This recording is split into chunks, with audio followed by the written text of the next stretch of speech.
Hey everyone, it's Mike. I'm back doing another video here. This one's going to be, since we're getting towards the end of the year, I figured I would do kind of a wrap-up, 2024 wrap-up kind of video, but this one, I don't have my Spotify list yet, so I don't have that to do, and I'm going to do like a top 5 records, new records that came out this past year, maybe like a top 5 reissues. But I'm not ready to do that just yet. I'll do that towards the very end of the year. And then there'll be like a vinyl tag. Rob Walker's not doing it this year apparently. So I'll do a vinyl tag of somebody else. We'll see who steps up to the plate. Rob Walker's was always really good. He was kind of the gold standard, but oh well. Hopefully somebody will step up and do a decent one. So I'll have that coming out also in the next few weeks, I suppose. And but this one actually is going to be a wrap up of the concerts I've been to. It's actually been a really good concert year for me compared to last year. Last year was really, I don't know, it was really just bare. It's the bare minimum of shows that came through here. A lot of shows were happening around. Depeche Mode, Clan of Zymox, Skinny Puppy, all these bands that I would love to have seen, but none of them came anywhere near Phoenix, just everywhere around Phoenix. All the states around, they go to Utah or Nevada or even New Mexico, but they wouldn't come to Phoenix for whatever reason. But I did see a few shows last year, and this year it was pretty bountiful, so very thankful for that. So we got Thanksgiving coming up in a few days, and I'm very thankful to all the bands that decided to come through Phoenix this time around, and was really lucky. I caught a couple bands before they ended their tours early, which happened to a couple of these shows I'm about to talk about. So I'm really thankful. Usually the tour shuts down for whatever reason, illness or whatever. Usually it shuts down right before it gets to Phoenix. Like Bauhaus, I missed out on them. Killing Joke, I had tickets to see them a couple times in Phoenix, and they canceled both of those tours. So that happens more often than not. But this time around, the bands came through Phoenix, and then they stopped the tours after. So I'm very thankful for that as well. I feel bad for the fans that didn't get to see them that were further down the list on the tour schedule. But, you know, Phoenix has always been kind of a place where tours go to die, I guess, before they get to Phoenix. Anyway, enough of that. I'm gonna talk about. I'll just show records of the bands that I've seen. So I'll first start to kind of show you the contrast from 2023 to 2024 and how different it was. And I wasn't like being overly picky. I would have gone to seen a lot more shows last year if there were any, but there just wasn't. Very thankful we did get to see, Courtney and I got to see The Cure last year, and that was a fantastic show. It was an amazing concert. They played at the Hockey Arena out on the west side of Phoenix. And I'd never seen The Cure before. It was a bucket list kind of show, and fantastic. They got their new album out now. I've only heard like little bits and pieces of it. Hopefully they'll do a tour and come back through Phoenix. I don't know if that'll happen or not, but yeah, I'm really just lucky that I got to see them once and for all. So yeah, The Cure was really good. We also, last year, we saw Cigarettes After Sex. They came through. That was our first time seeing them. We had always wanted to see them, and it was just kind of elusive. And then all of a sudden, they announced that they were coming to Phoenix, and the tickets were already sold out by the time I realized this. And we ended up getting them on a third-party ticket app or whatever, and paid a little bit, but did get to see them on this, and it was a fantastic show at the Arizona Financial Theater, and I'll mention that place because we've seen a few shows there. Yeah, Cigarettes After Sex. And then the third, and actually no, there was another show I saw. There were 4 shows I saw in 2023. One, I don't have any records to show for the band, but I saw Charge GBH, old British hardcore punk band that I've been listening to since high school, and they came through and played at the Crescent Ballroom, a little small place, and it was a great show. It was a lot of fun. There was like I think there were 3 bands. The opening band, I forget what they were called, like NIIS or something. They were out of California. They were great. Female vocal, hardcore punk band. They were really good. The middle band was kind of this British kind of party drinking kind of punk rock band, and they were all right. They were a lot of fun. They were entertaining. And then Charge GBH was great. I got to see them do a whole bunch of classic songs, so that was a lot of fun. The guys are getting a little long in the tooth, but of course so am I. So anyway, so that was the it was either the second or third concert of the year for me last year. And then I saw the Dandy Warhols. They came through with the Black Angels. Black Angels opened on this particular night, and then I think it was a dual bill or whatever, and then the Dandy Warhols closed the show. This was I think it was my third time seeing them, and great show. Love the Dandy Warhols. Hopefully they'll come back through Phoenix. They got a new album out and stuff. Hopefully they'll come back through. Always a great band to see. So that was it, 4 shows. Just really kind of paltry. Great shows, but not a lot. Definitely quantity was really down in 2023. So then 2024 hit, and then was like I had to like choose. Like there were so many shows that I wanted to see that I had to kind of pick and choose and pick the best ones, and I think I did. Valentine's Day this year, I took Courtney to see Ween. She didn't really know them at all, and I made her like a little mix playlist on Spotify, and she listened to them and she fell in love with them. How could you not?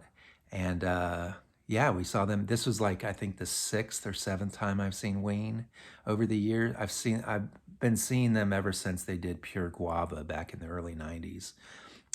Saw them in Atlanta for that show, and I've seen them just throughout the years, just several times. And then finally, they came back through. Usually they've been playing just like shows like on the East Coast, New York, Philadelphia and stuff, their hometown area. And they do shows, a lot of shows like at Red Rocks in Colorado, Legal Weed, I guess. I don't know, but they do a lot of shows. And now we have Legal Weed here, so maybe that's why they finally put us on their schedule. And they did 2 nights. I bought tickets for the night of Valentine's Day just for the whatever reason, didn't really matter, but I just picked one night and we did that show. And then it turns out the second night, I thought that they were going to just play kind of a similar set, but they played like the entire set was completely different than the night before. And I wish I had known that, because I would have definitely wanted to have seen the second night, because they played a lot of songs on the second night that I wish that they had played the first night when I saw them. So, but they did play a lot of great stuff. They played Birthday Boy, which is my favorite Ween song. They played Buckingham Green and Roses Are Free, just a whole shitload of great Ween songs. It was a long show, and Dean Ween is the most underrated guitar player in indie rock music. He was fantastic. He was really on his game, and Gene sounded great. His voice was awesome, and it was just a really fantastic show. Also, I I proposed to Courtney that night at the concert.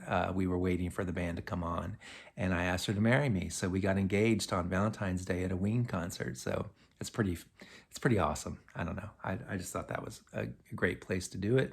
And yeah, so Ween was our first concert to kick off our concert series of 2024.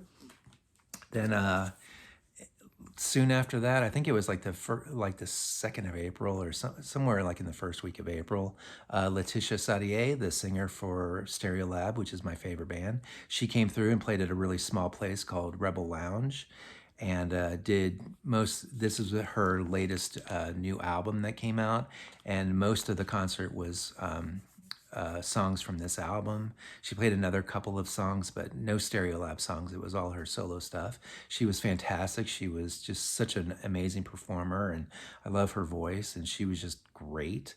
And met her after the show. She signed my record, wrote a nice little note for me. And I asked her, I had a couple of Stereolab records with me, and I asked her to sign those, and she's like, I don't want to sit here and just sign records all night or whatever. She's like, I'm not a signing machine.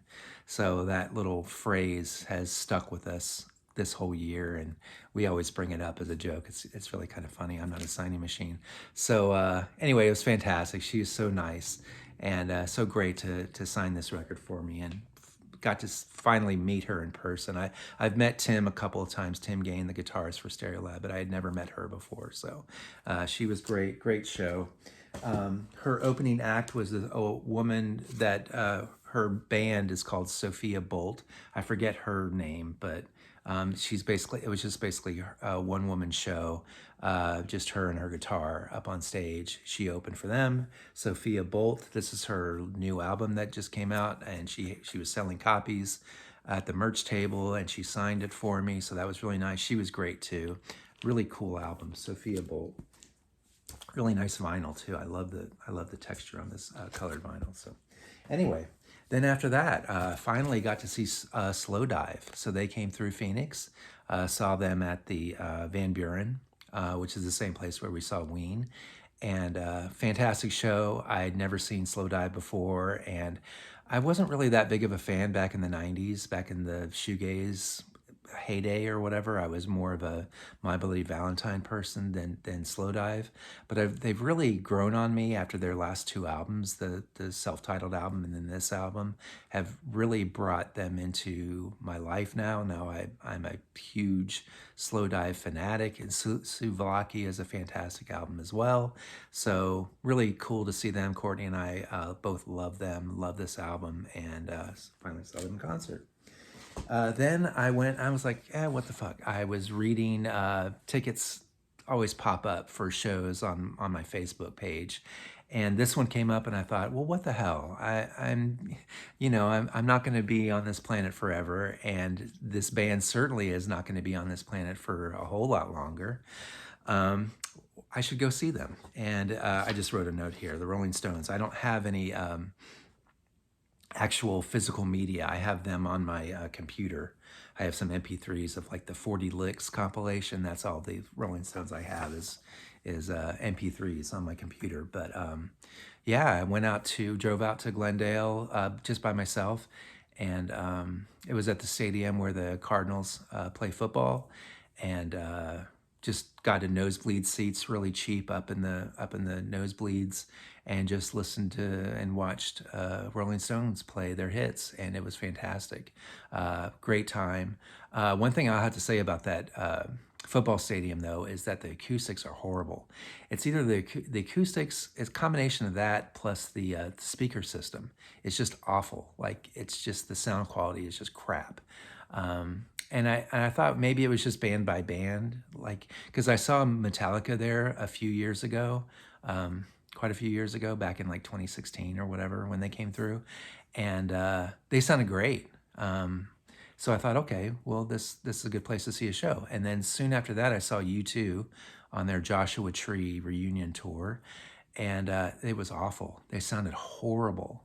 So I thought, well, maybe it was just U2, but then now seeing the Rolling Stones and having it sound like crap, I think it's really the arena. But anyway, saw the Rolling Stones. They played Give Me Shelter, which is my favorite Stones song. So that was a really good moment to have, a great memory. So really glad I did that. Next concert, Courtney and I went and saw Adam and the Ants, or Adamant. And he played like just all the hits, basically, from the Adam and the Ants catalog, and also his solo catalog. And Courtney didn't really know Adam Ant at all, and so I made her a playlist, and really grew on her. And she still listens to it like all the time. Like every time we're together or driving or whatever, she'll put on Adam and the Ants, whatever. She just loves listening to it. It's just good pick-me-up kind of music. I have to agree. Concert was great. Adam was awesome. I saw him a few years ago, and it was really good. And I thought, okay, well, I definitely want to see him again when he comes through. And I had tickets actually playing at a different place, the Orpheum in downtown Phoenix, but it was the pandemic, and they canceled that tour. So they rescheduled it for, finally now he came back through. And my friend Rick, who I grew up with through high school and everything, he and I have always been Adam Ant fans. So I got him a ticket, and Courtney and him and Courtney all went to the show, and it was fantastic. And the English Beat opened, and they were really good. Just a really fun show. Adam Ant. So that was great concert. Then this was a band that I didn't really know about, and I came into knowledge of them through a couple of people on VC. They recommended it as one of their top records for last year, and I didn't get the record until this year. It definitely would have been in my top 5 records for last year, but I just didn't even know about it. And it's this shoegaze band out of California called Drag, Draag. And I saw that they were coming through Phoenix at the little small Crescent Ballroom place where I saw Charged GBH. And it was awesome. So they were opening for a band called Wednesday, and it was on a Wednesday night, coincidentally. And I just wanted to see Drag. I had listened to Wednesday and they were okay, but let's just go to Drag and then we'll get out of there. So that's what we did. We got there early, had our little meals there because they have excellent food at Crescent Ballroom. Had my burrito, my carne asada burrito, which is fantastic.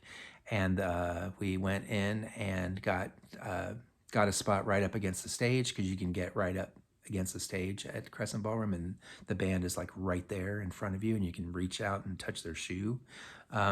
And watch the band, watch Drag, and do their little set. It was pretty short. It was like maybe 8 songs, 7 or 8 songs. And then after they got off the stage, I went over to them, and I had this record with me, and took it to them, and the whole band signed it for me. So that was really nice. They were really nice, very sweet people. Just happy to meet a fan and sign their stuff. And the only person that didn't sign it was the drummer, because he was busy taking apart his stuff. But yeah, it was a great show. And then we just got back in the car and just drove home. So it was really nice. Yeah, Drag.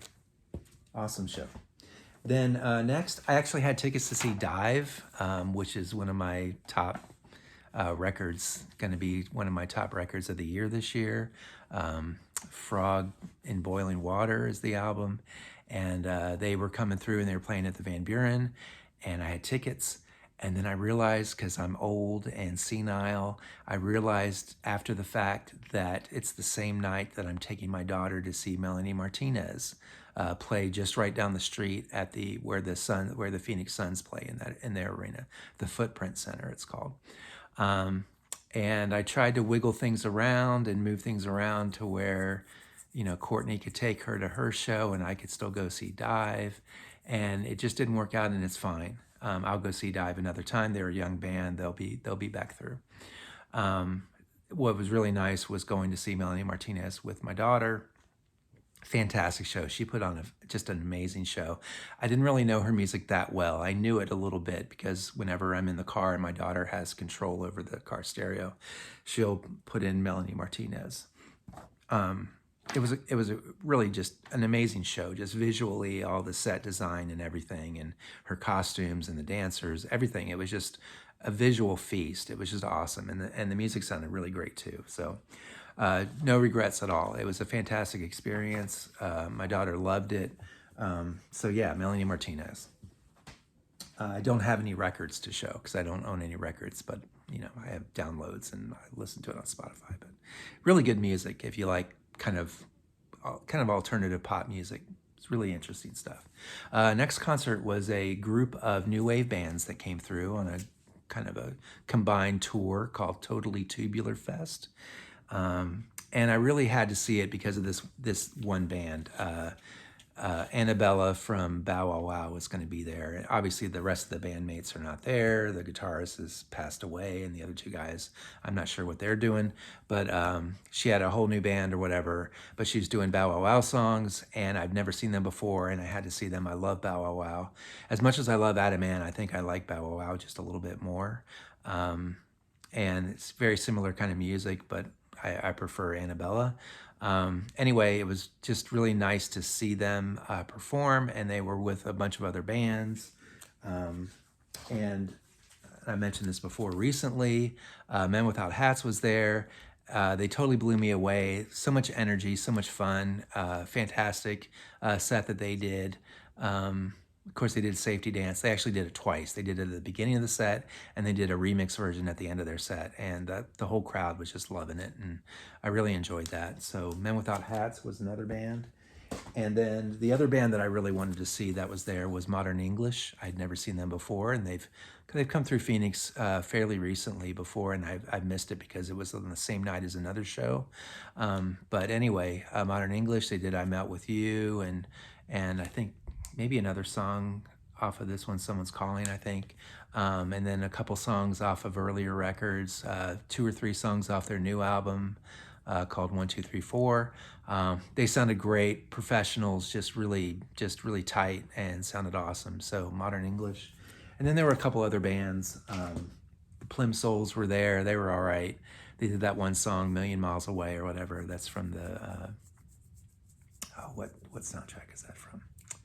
Oh, it's escaping me. But anyway, Valley Girl, and then the Tubes were there, and I'm not a big Tubes fan. Thomas Dolby was supposed to be there, and he was sick, so he canceled his part. I would have stayed to see Thomas Dolby, but he wasn't there, so that kind of sucks. And then the guy from Thompson Twins was there. We left before he came on because I'm just not a huge Thompson Twins fan, and we wanted to beat the traffic. So then the next concert, staying in the kind of new wave 80s genre, we saw Chrissie Hynde and the Pretenders at the Arizona Financial Center. Courtney and I did, and that was fantastic. Chrissie Hynde sounds exactly the same as she's always sounded. Her voice hasn't changed at all. She sounded great. She was just full of piss and vinegar too. She was cussing and yelling at the crowd pretty much the whole night, and she was in a mood for sure. But it was a lot of fun. Played a lot of great songs. They played "Kid," my favorite Pretender song. I was really happy about that. Didn't play like every song I wanted to hear, but they played a lot of well-known ones. A lot of stuff off their latest album called "Relentless." They played a lot of other stuff that I didn't really know that well, but it was just a lot of fun. Her guitarist that she has touring with her, he's amazing, absolutely amazing. So yeah, it was a really fun concert. Pretenders, Chrissie Hynde. Then next, same place, same venue, the Arizona Financial Center, Love and Rockets and Jane's Addiction. So this tour is kind of notorious. I mentioned to say, as far as like tours that like broke down after they did Phoenix, Ween, who I talked about earlier, the first concert that I talked about. They canceled a lot of their tour dates because the guitarist Dean Ween, he was just having some issues or whatever, and needed to take a break from touring. So they went on hiatus for a little bit. Then they started touring again. They started doing more dates, and then they just said, it's just too much or whatever. Dean wasn't, in the right state of mind or whatever, just wasn't into it, and they canceled the tour altogether. So that was the first one. And then now we come to this one, Love and Rockets. It's funny. The first time I saw Jane's Addiction in concert was they were opening for Love and Rockets on the Earth, Sun, Moon tour back in the mid 80s, 87, I think it was, 87. And I was in college, and we saw them 3 times. Me and my friends went around the Florida area and saw them at 3 different locations. St. Pete, Gainesville, and Orlando. And Jane's Addiction was opening up for them. Nobody knew who Jane's Addiction was, but they were a huge hit. They were a lot of fun. Everybody seemed to really like them. The Love and Rockets crowd, the Bauhaus crowd, whatever, they really enjoyed Jane's Addiction. So, but, obviously we were all there to see Love and Rockets. Now they've did this tour where Love and Rockets was opening for Jane's Addiction. I guess Jane's Addiction draws in a much larger crowd nowadays. And but Love and Rockets was great. They did a little short set.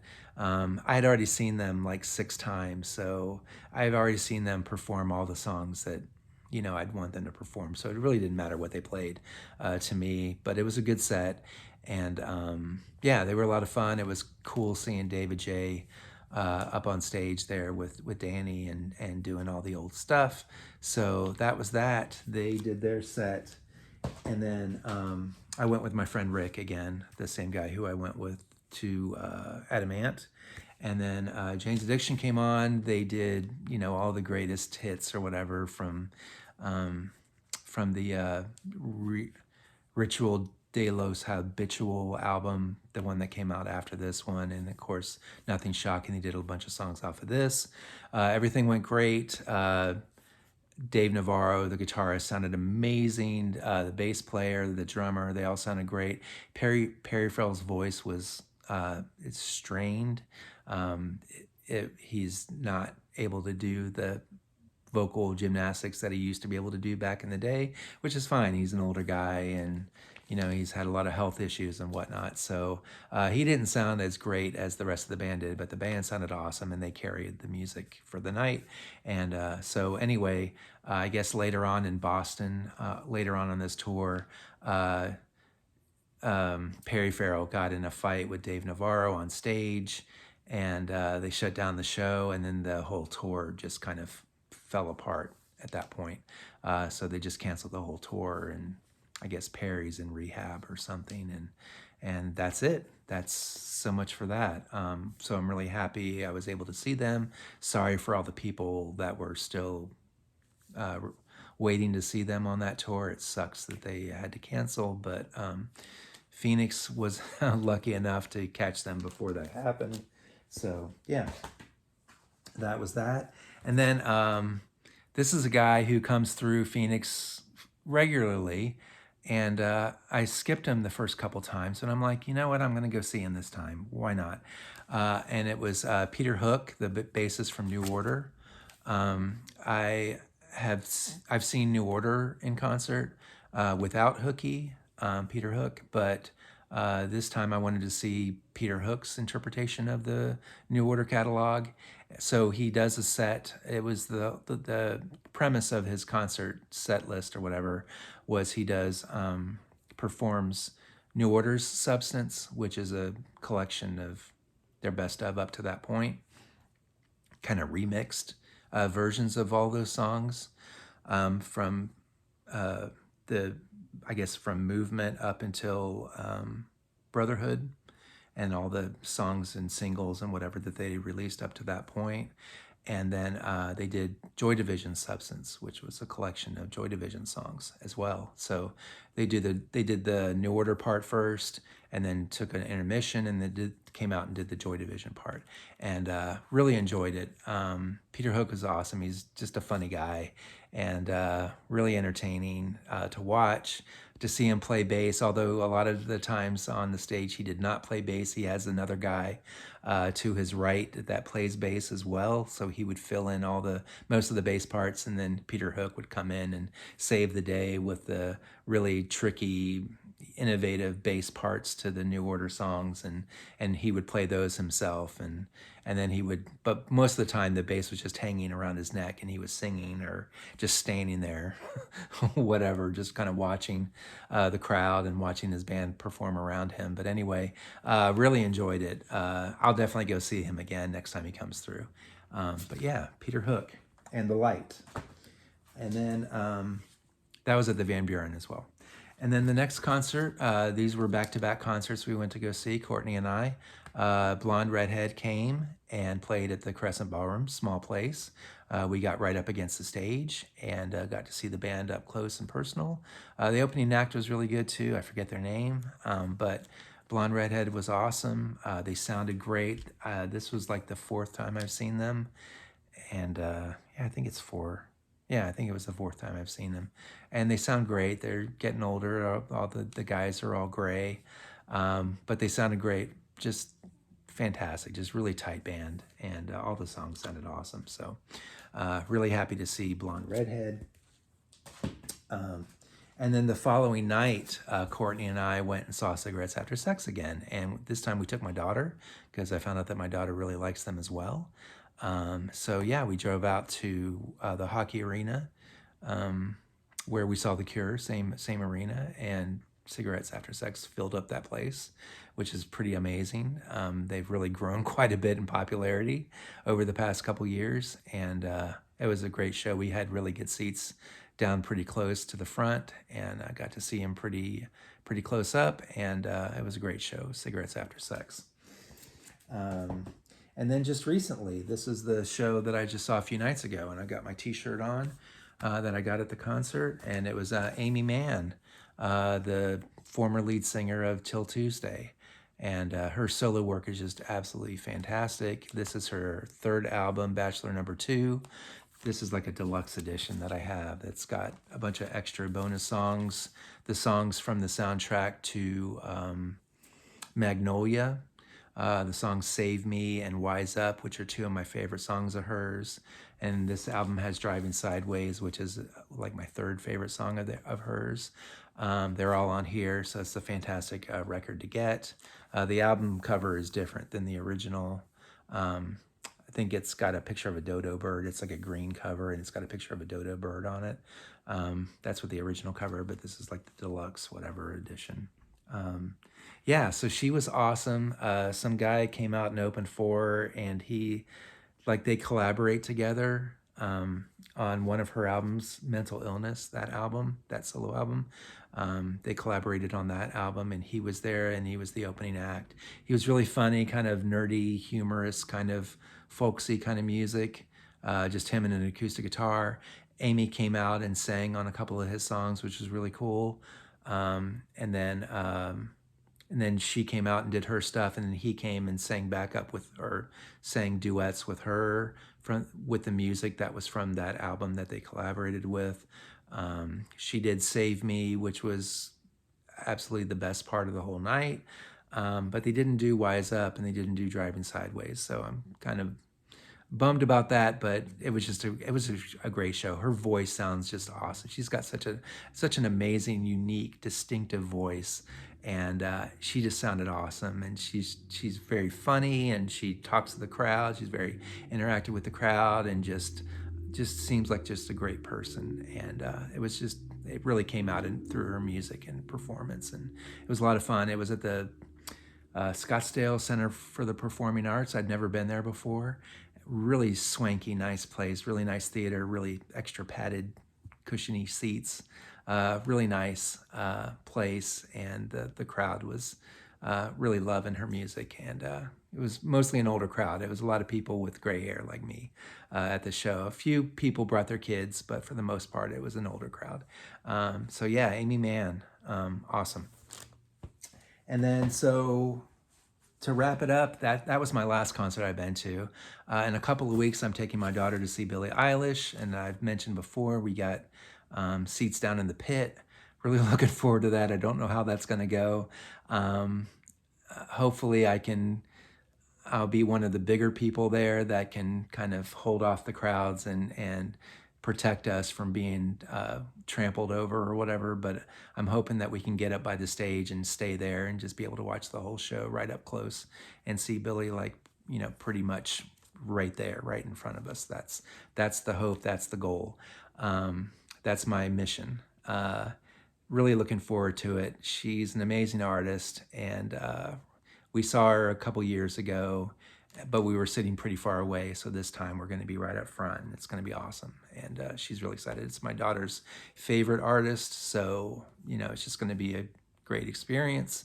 Yeah, so Billie Eilish is coming up next, and I do have tickets for a concert next year.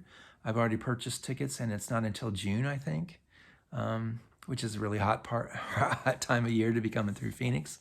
God bless them, but it's an indoor show, so that's good. And it's at the Van Buren, where I've seen all these other shows I've talked about.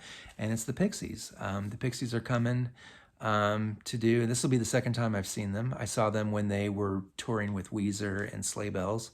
And this is the first time I've seen them kind of as a solo, as a main headliner act, I guess.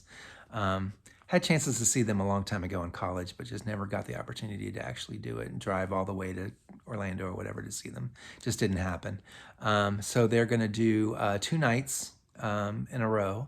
The first night they're going to play the entire Bossa Nova album and the entire Trompe Le Monde album.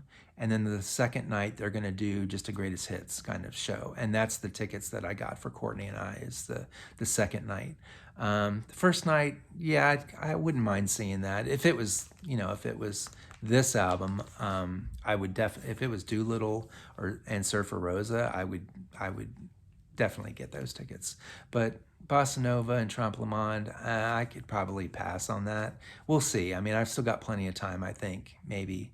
If those tickets are still available, I still have time to maybe get those if I change my mind. But for right now, I'm good with just seeing the second night. So yeah, looking forward to seeing the Pixies again. So anyway, they got a new album out too, and I haven't really heard it, but I'll have to check it out. Maybe I'll get the record. I don't know, but to be continued. Anyway, that's my concert update list, whatever. I'll have videos coming out soon with my Spotify wrapped list or whatever with all the crap that I've been listening to.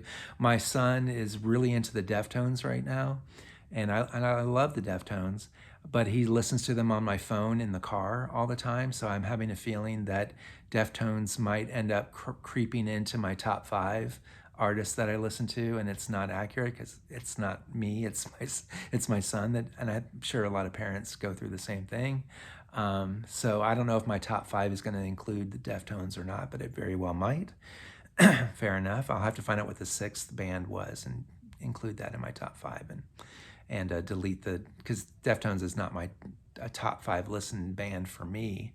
But my son, all the time, like the first 2 albums, Adrenaline and Around the Fur, he's obsessed with those albums. And he's starting to get into Diamond Eyes now and some of the other later works, but he really loves the first 2 albums. So yeah, it's really cool. And I'm trying to get him into also other bands that he might like in that same kind of area, the same ballpark. So I've played for him like Smashing Pumpkins. I played like Cherub Rock off of Siamese Dream. I think that's a fantastic song to start with for Siamese Dream. I mean, for Smashing Pumpkins. He's not really crazy about Billy Corgan's voice, and I understand it's kind of, maybe it's a little bit of an acquired taste. It doesn't bother me at all, personally, but I could see how some people might not think his voice is all, you know, that great or whatever. They just don't like it. But I think it'll grow on him. The music is just so amazing, like Siamese Dream and Melancholy. I'll have to get him into those albums and see what he thinks. And I've also played for him Rage Against the Machine, Bulls on Parade. I played for him a couple times, and he really likes the beat and the guitar and all that stuff. So I think Rage Against the Machine might be a band an up-and-coming band for him to get into, because I don't want him to just listen to just one band like all the time. But he can listen to whatever he wants, obviously, but I'm just kind of sticking some other options in there for him. Hopefully he doesn't go the wrong way and get into like, and this is my opinion, of course, but like Linkin Park and I don't know, Slipknot and that kind of stuff. I want him to hopefully try to steer him over into like, you know, Smashing Pumpkins, Rage Against the Machine, stuff like that. Just better quality music, I think. But we'll see. I mean, he's his own kid. He can listen to whatever the hell he wants. And he's really into like Mitski too. And he's really into Tyler, the Creator as well. He's really into those. So he's kind of like me. He's kind of all over the place, which is nice. But anyway, thanks for watching, everybody. Have a great weekend. Have a great Thanksgiving, everybody. Eat a lot of food, and love you guys. Thanks for watching. Leave comments, please. I didn't get a lot of comments last video, and I don't know if that's because the people that watch my videos forgot that I even made videos anymore, but I do. I'm still here. So anyway, thank you all for watching, and I'll see you all later. Bye. Happy Thanksgiving.